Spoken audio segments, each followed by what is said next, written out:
14 jours. Un ultimatum tombe, sec, compté, comme si la dignité se mesurait au calendrier. Ce chiffre promet la stabilité, mais il exige surtout un silence docile. Et c'est là que la tension devient politique autant que morale. Que vaut une paix qui s'achète au prix d'une voix? Et pourquoi Ibrahim Traoré choisit-il la lucidité plutôt que la provocation face à cette échéance glacée? Si ce délai plie un peuple, la peur redevient loi. S'il tient, le signal déborde le Burkina Faso. L'idée de ce récit est simple et mesurée. Comprendre ce qui se joue réellement derrière un ultimatum présenté comme technique, mais vécu comme existentiel. En une dizaine de minutes, vous gagnez une clé de lecture claire sur la manière dont une décision diplomatique peut redéfinir le rapport entre pouvoir, souveraineté et opinion publique. L'enjeu dépasse largement un bras de fer institutionnel.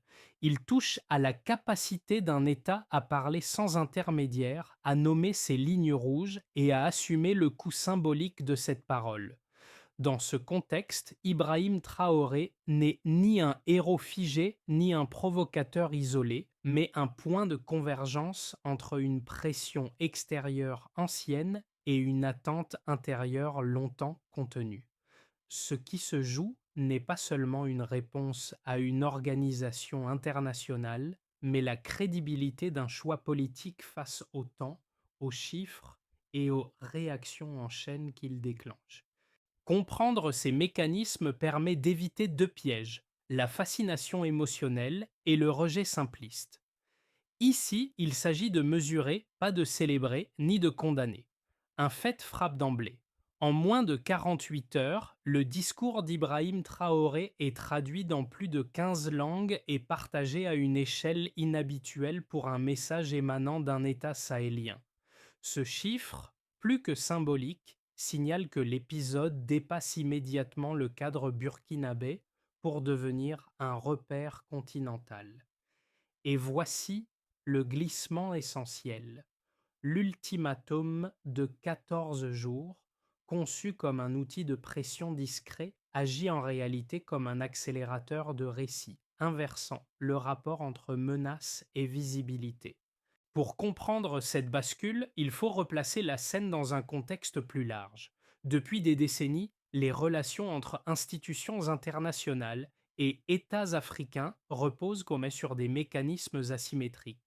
Conditionnalité, sanctions sélectives, partenariat déséquilibré.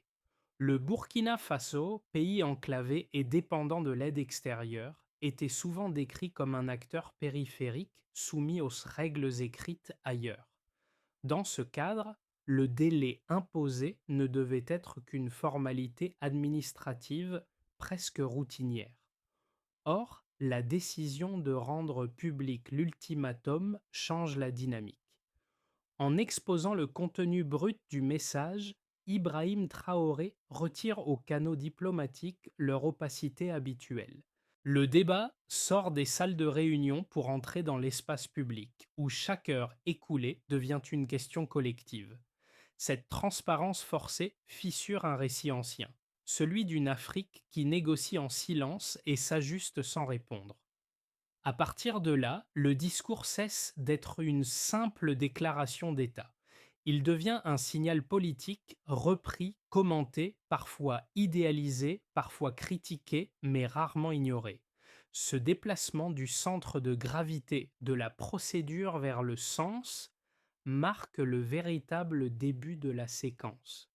Dans les rues de Ouagadougou, l'effet du discours ne se mesure pas d'abord en statistiques, mais en scènes ordinaires.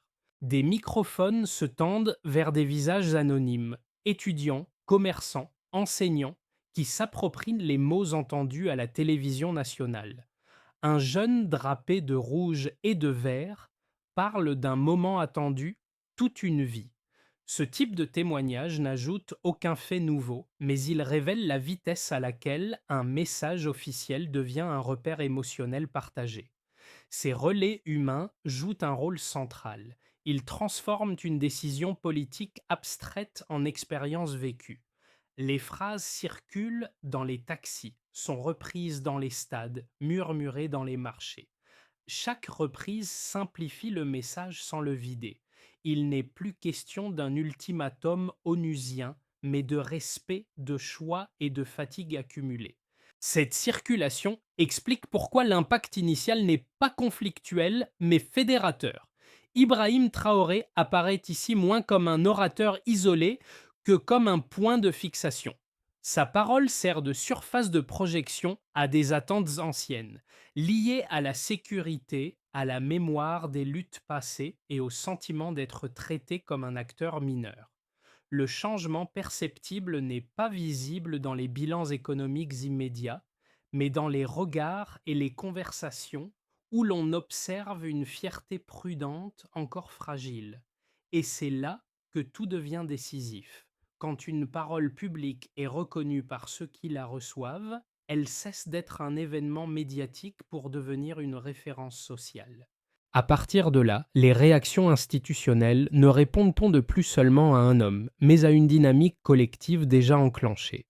Tout commence par un geste administratif apparemment banal. Une lettre scellée datée d'un lundi d'octobre fixe un délai de 14 jours pour se conformer à des exigences formulées en termes techniques. Un compte à rebours officiel est lancé, pensé pour rester discret, presque routinier. Mais dès la réception du document, Ibrahim Traoré rompt avec l'usage attendu. Il lit le texte, le relit, puis ordonne sa publication intégrale. Ce choix marque le premier basculement, car il retire à l'ultimatum sa zone d'ombre. Le même soir, la télévision nationale diffuse un message bref et ferme. Aucune menace, aucune invective, seulement une ligne claire. Le pays ne pliera pas. En quelques minutes, le rapport de force symbolique se déplace. L'ultimatum, conçu pour isoler un dirigeant, devient un objet de mobilisation collective. Les heures suivantes, la capitale bruisse de rumeurs contradictoires. Sanctions possibles, gel d'avoirs, rupture diplomatique. Pourtant, aucune panique visible ne s'installe. 2 jours plus tard, les répliques se manifestent dans l'espace public. Des milliers de personnes convergent vers la place de la Nation sans mot d'ordre centralisé. Les drapeaux du Burkina Faso côtoient ceux du Mali et du Niger, signalant une solidarité régionale spontanée. Les images circulent rapidement, surprenant des observateurs habitués à associer ce type de situation à des scènes de chaos. Ici, la foule est dense mais calme, déterminée plutôt qu'exaltée. Sur le plan diplomatique, la séquence s'accélère. Ambassade en effervescence, communiqué prudent, réunions discrètes à Paris, Bruxelles et New York. Chacun tente de comprendre la nouvelle équation. Comment répondre à un dirigeant qui ne cherche ni l'escalade, ni le compromis immédiat, mais la cohérence entre parole et acte? Dans ce contexte, les mots d'Ibrahim Traoré circulent comme un manifeste cité sans filtre, analysé ligne par ligne. À mi-parcours du délai, le climat change encore. Des délégations africaines non invitées se présentent à la présidence. Anciens responsables politiques, chefs religieux, étudiants. Leur présence n'a aucune valeur juridique, mais elle renforce la dimension morale de l'épisode. Le message implicite est clair, la décision ne relève plus d'un homme seul. Les 12 dernières heures du compte à rebours se déroulent dans un calme presque solennel. Lorsque le délai expire, rien ne s'effondre. Pas de frappe immédiate, pas de sanction spectaculaire. Seulement un silence dense, chargé de sens, ce qui devait contraindre à souder. La ligne des événements révèle alors sa logique interne, l'activation bureaucratique, puis le pic médiatique, enfin les répliques sociales et politiques. À ce stade, le Burkina Faso n'a pas changé de place sur les cartes, mais le centre d'attention, lui, s'est déplacé. Avant cette séquence politique, le Burkina Faso présentait un profil économique fragile mais lisible. Selon les données évoquées dans le récit source, la croissance était à peine supérieure à 2,8%, un niveau modeste typique d'un pays dépendant largement des aides extérieures et exposé aux chocs sécuritaires. Cette valeur sert de ligne de base. Elle ne raconte pas un effondrement, mais une stagnation prolongée où l'effort interne peine à compenser la dépendance structurelle.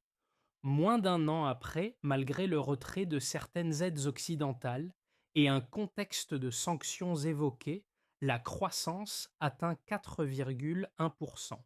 L'écart peut sembler limité sur le papier, mais le delta est politiquement significatif. Il indique que l'économie ne s'est pas contractée sous la pression, contrairement aux prévisions pessimistes formulées par plusieurs acteurs internationaux. En 10 à 12 mois, la trajectoire ne s'inverse pas brutalement, mais elle se redresse, suggérant une capacité d'adaptation interne plutôt qu'une simple inertie. Un deuxième indicateur éclaire cette transition. Avant la rupture symbolique, le pays dépendait à environ 70% des bailleurs extérieurs pour financer ses besoins essentiels. Ce chiffre ne mesure pas seulement un flux financier, mais un rapport de force implicite. Celui qui finance impose le tempo et les conditions. La réduction, même partielle, de cette dépendance n'est pas chiffrée précisément dans la source, mais le récit insiste sur un changement de logique. Le vide laissé par certains partenaires est comblé en partie par des investissements régionaux et par une mobilisation accrue des ressources locales. Le troisième ensemble de données concerne l'énergie. La part d'électricité produite localement passe de 18% à 31% en une dizaine de mois. Là encore, le delta n'a rien de spectaculaire à l'échelle mondiale. Pourtant, il marque une rupture symbolique forte. Produire localement signifie réduire la vulnérabilité aux pressions extérieures et aux ruptures d'approvisionnement. Chaque point gagné représente moins de dépendance et plus de marge de décision, même limitée. Ces chiffres ne prétendent pas démontrer un miracle économique, ils dessinent une tendance. Pris isolément, chacun reste modeste. Pris ensemble, ils racontent autre chose, un déplacement du centre de gravité de la prévision de l'effondrement vers la réalité d'une réorganisation. Ibrahim Traoré utilise ces données non comme des trophées, mais comme des preuves de cohérence entre discours et actes. La souveraineté n'est plus seulement invoquée, elle commence à être mesurée. Il faut toutefois souligner les limites. La croissance reste vulnérable, l'autonomie énergétique partielle et la dépendance n'a pas disparu. Mais le cadre a changé. Les chiffres cessent d'être uniquement des indicateurs technocratiques. Ils deviennent des arguments politiques intégrés à un récit où chaque progrès compte double, une amélioration matérielle et un gain de dignité perçu. La question centrale n'est donc pas de savoir si ces données impressionnent, mais si elles suffisent à soutenir le pari engagé. Un delta positif peut-il tenir face à des contraintes durables, ou n'est-il qu'une respiration temporaire dans un rapport de force plus large? L'argument critique le plus solide tient en peu de mots. Refuser l'ordre international expose le Burkina Faso à l'isolement. Selon cette lecture, rompre avec des partenaires établis signifie perdre des financements, des importations vitales et une couverture diplomatique minimale. Les détracteurs soulignent que la fierté ne remplit pas les silos, que la souveraineté ne remplace ni les vaccins ni le carburant, et qu'un État enclavé reste structurellement dépendant de ses échanges extérieurs. À court terme, disent-ils, le coût matériel d'une posture ferme dépasse ses bénéfices symboliques. Un second argument complète le premier. Même si l'intention est légitime, la méthode serait risquée. Le système international fonctionne par réseau et compromis. S'en extraire partiellement, même au nom de la dignité, revient à se priver d'outils d'influence. Les critiques rappellent que le Burkina Faso a signé de nombreux accords de coopération au cours de la dernière décennie et que leur échec sécuritaire ne signifie pas que toute coopération soit vaine. À leurs yeux, la rupture narrative pourrait compliquer un retour à la table des négociations sur des bases favorables. Ces arguments sont rationnels et ne peuvent être écartés par l'émotion seule. La réponse apportée par Ibrahim Traoré repose pourtant sur un renversement logique précis. L'isolement, selon lui, ne naît pas du refus, mais du chantage. Lorsque la relation est asymétrique, le dialogue n'est qu'une injonction polie. Dans ce cadre, accepter sans discuter revient à prolonger une dépendance qui n'a pas produit les résultats promis, notamment en matière de sécurité territoriale. Le contrepoint central est factuel. Malgré 27 accords de coopération signés en 10 ans, la situation sécuritaire ne s'est pas stabilisée durablement. Face à ce constat, continuer à attendre un résultat différent relève moins de la prudence que de l'inertie. Dire non n'est donc pas une fermeture, mais une tentative de redéfinir les termes de l'échange. Il ne s'agit pas de rompre avec le monde, mais de reconstruire des ponts sur une base d'égalité minimale. Ce débat révèle une ligne de fracture essentielle. La véritable prudence consiste-t-elle à limiter les risques immédiats ou à refuser de répéter un modèle qui a montré ses limites? À ce stade, le pari n'est ni héroïque ni suicidaire. Il est conditionnel. Sa validité dépendra de la capacité à transformer un geste politique en résultat concret, mesurable et durable. Au 8e jour du compte à rebours, Ibrahim Traoré disparaît soudainement des écrans pendant 2 jours entiers. Aucun communiqué, aucune image officielle, aucune explication. Cette absence alimente les interprétations contradictoires. Certains évoquent une panique, d'autres une négociation en coulisses, d'autres encore une pression devenue insoutenable. En réalité, ce vide médiatique agit comme un amplificateur. Plus le silence dure, plus l'attention se concentre sur son retour. La réapparition prend la forme d'une vidéo courte enregistrée dans une base militaire du nord du pays. Le décor est sobre, presque austère. Pas de mise en scène, pas de drapeau, seulement une voix posée qui recentre le débat. Le message est clair. La sanction visée ne toucherait pas un homme, mais le courage collectif. Par cette séquence, Ibrahim Traoré opère un déplacement stratégique. Il cesse d'être le point unique de pression et se présente comme le relais d'une volonté plus large. Ce moment marque un tournant narratif. Le leadership se transforme en symbole et la pression extérieure perd une partie de son efficacité directe. Là où l'on attendait une fragilisation, on observe une consolidation du soutien intérieur et régional. Le silence, loin d'affaiblir la position, redéfinit le rythme du rapport de force et prépare les conséquences visibles qui suivront. Les premières conséquences se lisent au niveau des États. Après la déclaration d'Ibrahim Traoré, plusieurs pays africains, dont le Mali et le Niger, expriment publiquement leur soutien. Ce positionnement ne crée pas un bloc formel, mais il modifie le rapport de force symbolique. En parallèle, certaines chancelleries européennes suspendent ou réévaluent des programmes de coopération. Aucun acteur ne rompt totalement le dialogue, signe que la relation se tend sans se rompre. Le Burkina Faso cesse d'apparaître uniquement comme bénéficiaire d'aide et s'affirme comme acteur de décision, même sous contrainte. La deuxième conséquence touche la jeunesse. Dans les universités et les lycées, le discours devient un objet d'analyse et de débat. Des collectifs étudiants se forment autour des thèmes de souveraineté et de responsabilité politique. Les mots circulent sur les réseaux sociaux, souvent simplifiés, parfois détournés, mais rarement ignorés. Cette appropriation n'est pas qu'idéologique. Elle traduit une réintériorisation du politique perçu non plus comme un domaine lointain, mais comme un espace où la parole nationale peut compter. La diaspora constitue un troisième cercle d'impact. À Paris, Montréal ou Bruxelles, des associations burkinabées se fédèrent pour soutenir des projets éducatifs et agricoles. Selon le récit source, un fonds solidaire collecte environ 1,2 million d'euros en un mois. Le montant reste modeste à l'échelle macroéconomique, mais son sens est fort.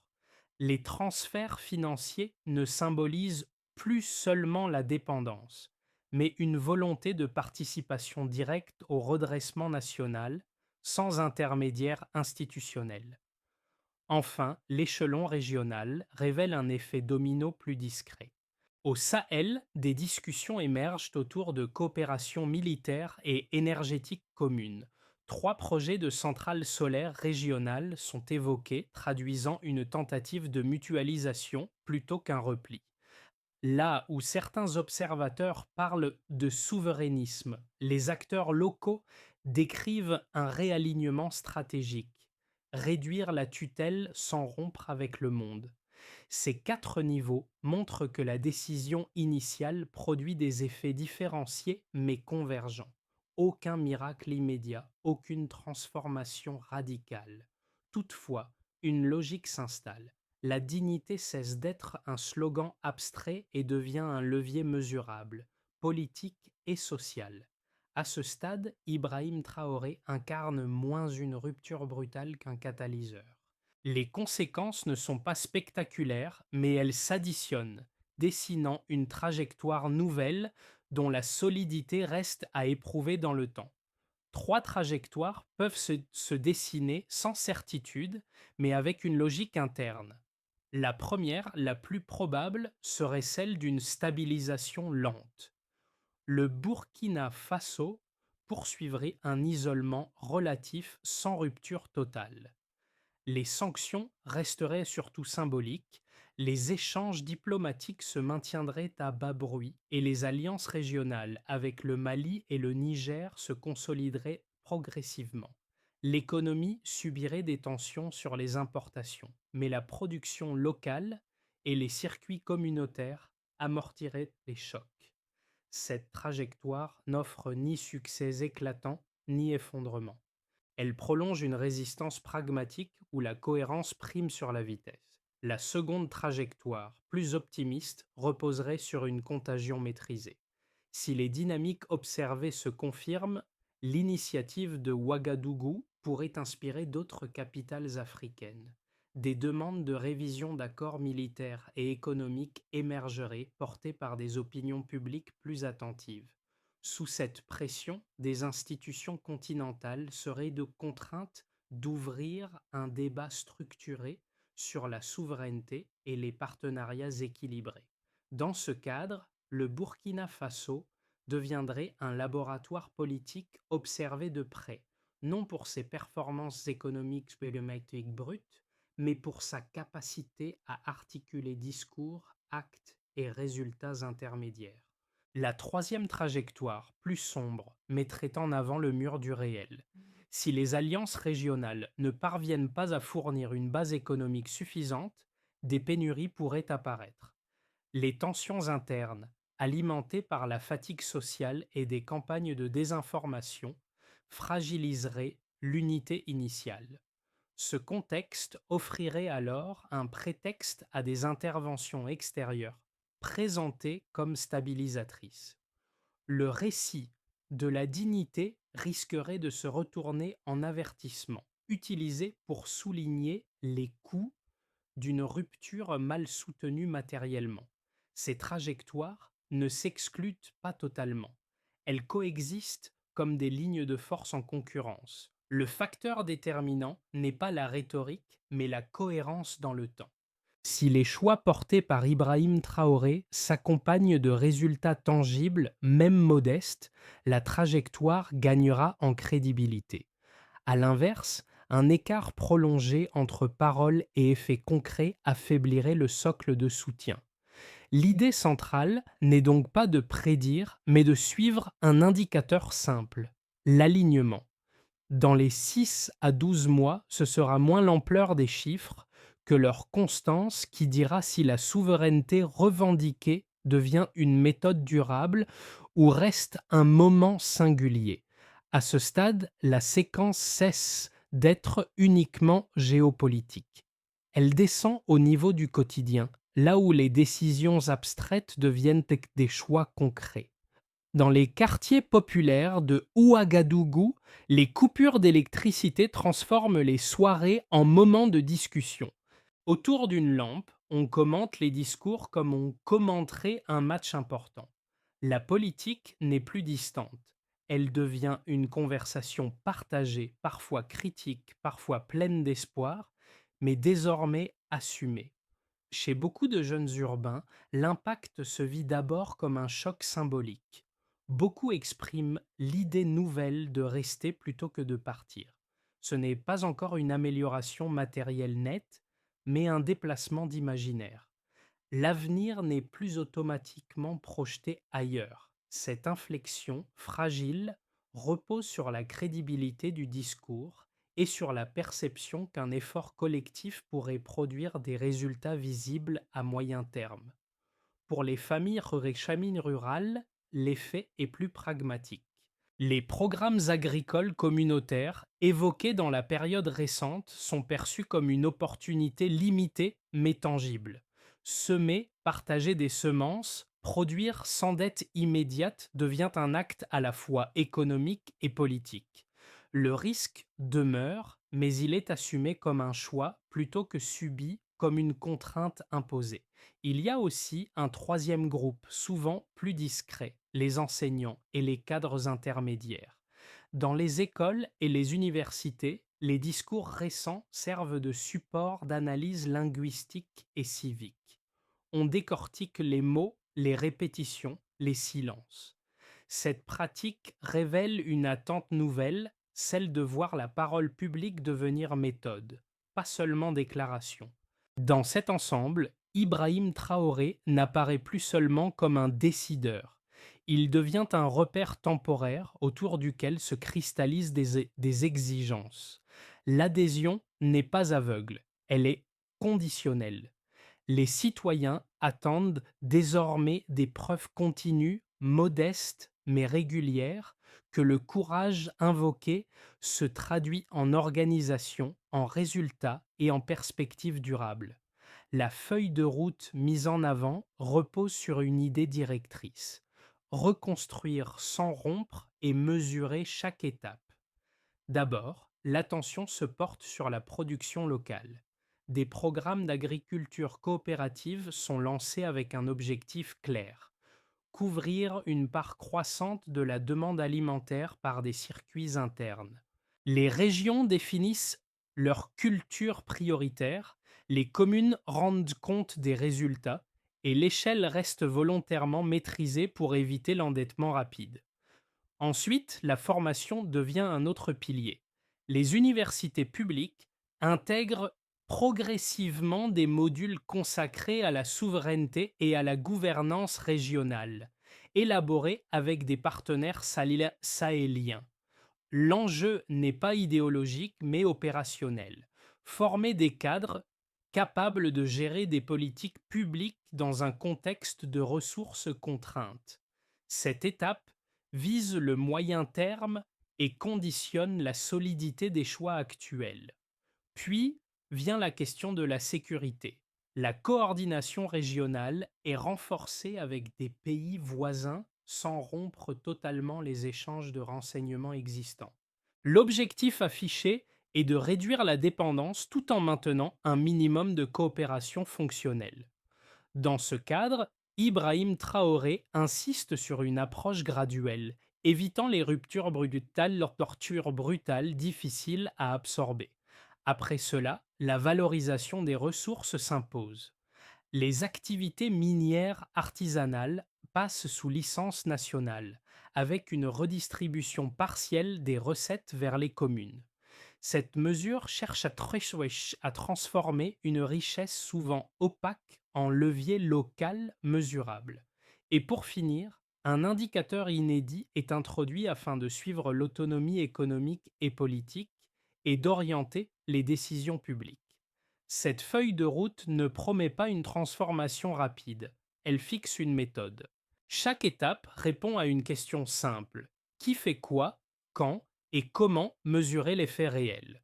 À ce stade, la crédibilité du projet repose moins sur l'ambition affichée que sur la capacité à maintenir cette discipline dans le temps. Sur la place de la nation, là où les rassemblements ont donné une forme visible au refus, la poussière rouge se soulève encore sous la chaleur. Les murs portent des affiches fanées et une phrase simple, répétée à la craie comme un écho persistant.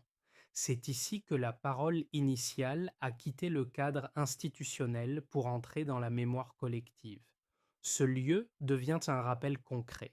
Les décisions politiques ne vivent que si elles sont reprises, discutées et parfois contestées par ceux qu'elles concernent. Un vieil homme, témoin des époques précédentes, résume la scène d'un sourire discret. L'histoire, dit-il, ne se répète pas toujours, mais elle se réveille. Cette image sert de pont entre les générations. Elle relie les luttes passées à une attente présente sans promettre de victoire automatique. Le pays n'est pas devenu invulnérable, il a simplement cessé de baisser la tête. Dans ce cadre, Ibrahim Traoré apparaît moins comme un symbole figé que comme un déclencheur. Son nom circule non pour clore un débat, mais pour l'ouvrir. La phrase qui demeure n'est pas un slogan de triomphe, mais une ligne de conduite implicite. La clarté peut devenir une forme de gouvernement. Ce rappel émotionnel ne ferme pas le récit, il le stabilise.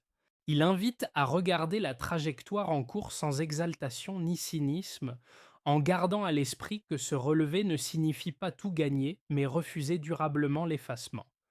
À la fin de cette séquence, il ne reste ni certitude absolue, ni verdict définitif.